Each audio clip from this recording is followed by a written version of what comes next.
नमस्कार दोस्तों, स्वागत है आपका हमारे चैनल पर। आज तारीख है 20 दिसंबर 2025, दिन है शनिवार और आप देख रहे हैं आज की सबसे बड़ी और ताज़ा खबरें। दोस्तों, आज का दिन देश और दुनिया के इतिहास में कई मायनों में अहम है। जहां एक तरफ उत्तर भारत ठंड और कोहरे से कांप रहा है, तो वहीं दूसरी तरफ संसद से लेकर खेल के मैदान तक हर जगह हलचल मची हुई है। आज के इस वीडियो में हम कवर करेंगे वो 10 बड़ी खबरें जो आज सुबह की हेडलाइंस बनी हुई है। चाहे वो राम सुतार जी का निधन हो, रूस यूक्रेन युद्ध में फंसे भारतीयों की दर्दनाक खबर हो, या फिर भारत साउथ अफ्रीका के बीच होने वाले फाइनल T20 मुकाबले का रोमांच। तो चलिए शुरू करते हैं आज का सुपरफास्ट न्यूज बुलेटिन। आज की सबसे पहली और सबसे भावुक खबर, भारत को स्टैच्यू ऑफ यूनिटी जैसा नायाब तोहफा देने वाले पद्म भूषण से सम्मानित प्रसिद्ध मूर्तिकार रामवंजी सुतार अब हमारे बीच नहीं रहे। 18 दिसंबर 2025 की देर रात उन्होंने अंतिम सांस ली। उनकी उम्र 100 वर्ष की थी। दोस्तों, ये वो हाथ थे जिन्होंने पत्थरों और कांसे में जान फूंक दी। 1925 में जन्मे राम सुतार जी ने अपने करियर में 50 से ज्यादा स्मारकीय मूर्तियां बनाई, लेकिन दुनिया उन्हें हमेशा सरदार वल्लभ भाई पटेल की 182 मीटर ऊंची प्रतिमा स्टैच्यू ऑफ यूनिटी के मुख्य शिल्पकार के रूप में याद रखेगी।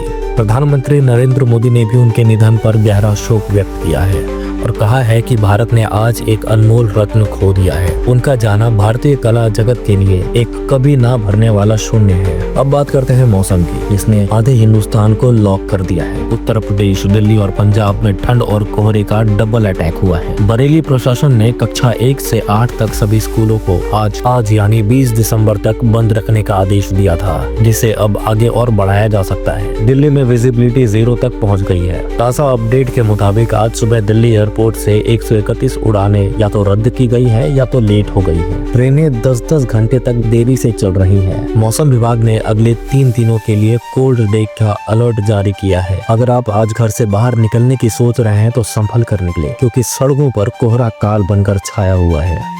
दिल्ली की सर्दी के बीच संसद का माहौल बेहद गर्म है। सरकार ने कल एक ऐतिहासिक विधेयक न्यूक्लियर एनर्जी बिल 2025 पास कर दिया है। ये बिल अब प्राइवेट कंपनियों को भी परमाणु ऊर्जा क्षेत्र में काम करने की इजाजत देगा। सरकार का कहना है कि इससे बिजली उत्पादन बढ़ेगा और हम क्लीन एनर्जी की तरफ बढ़ेंगे, लेकिन विपक्ष ने इसे देश की सुरक्षा के साथ खिलवाड़ बताया है। विपक्ष का आरोप है कि परमाणु जैसे संवेदनशील क्षेत्र को निजी हाथों में देना खतरनाक हो सकता है। भारी हंगामे और नारेबाजी के बीच ये बिल पास हुआ है। अब देखना है कि आने वाले दिनों में इसका क्या असर होगा। क्या सच में बिजली सस्ती होगी या सुरक्षा का खतरा और बढ़ेगा? अगला खबर हर भारतीय का दिल तोड़ने वाला है। विदेश मंत्रालय ने संसद में एक चौंकाने वाला आंकड़ा पेश किया है। रूस यूक्रेन युद्ध में रूसी सेना की तरफ से लड़ते हुए अब तक 26 भारतीयों की मौत हो चुकी है। जी हाँ, 26 घर उजड़ गए। सरकार ने बताया है कि कई भारतीय धोखे से या अच्छी नौकरी के झांसे में आकर वहां फंस गए थे। हालांकि सरकार उन्हें वापस लाने की पूरी कोशिश कर रही है, लेकिन युद्ध क्षेत्र से उन्हें निकालना बेहद मुश्किल हो रहा है। विपक्ष ने सरकार से सवाल पूछा है कि आखिर ये हमारे नौजवान वहां पहुंचे कैसे? क्या हमारी इंटेलिजेंस फेल हो गई थी? ये एक बहुत बड़ा सवाल है जो आज पूरा देश पूछ रहा है।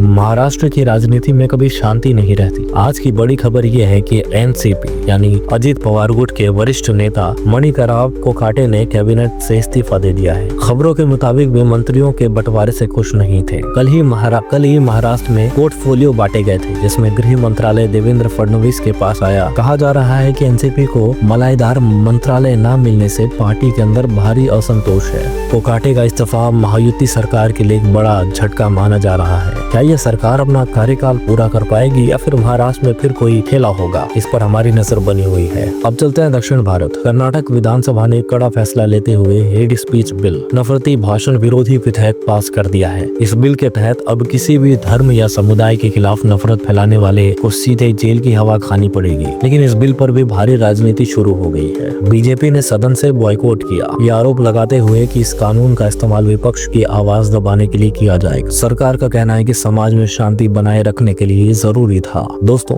आपको क्या लगता है? क्या ऐसे कानून से नफरत कम होगी या सिर्फ ये राजनीति का हथियार बनेंगे? कमेंट में जरूर बताएं। देश की सुरक्षा से जुड़ी एक अच्छी खबर, भारतीय वायुसेना की ताकत में आज भारी इजाफा हुआ है। भारत को अमेरिका से Boeing AH-64E Apache attack helicopter की नई खेप मिल गई है। ये हेलीकॉप्टर दुनिया के सबसे घातक लड़ाकू हेलीकॉप्टर माने जाते हैं।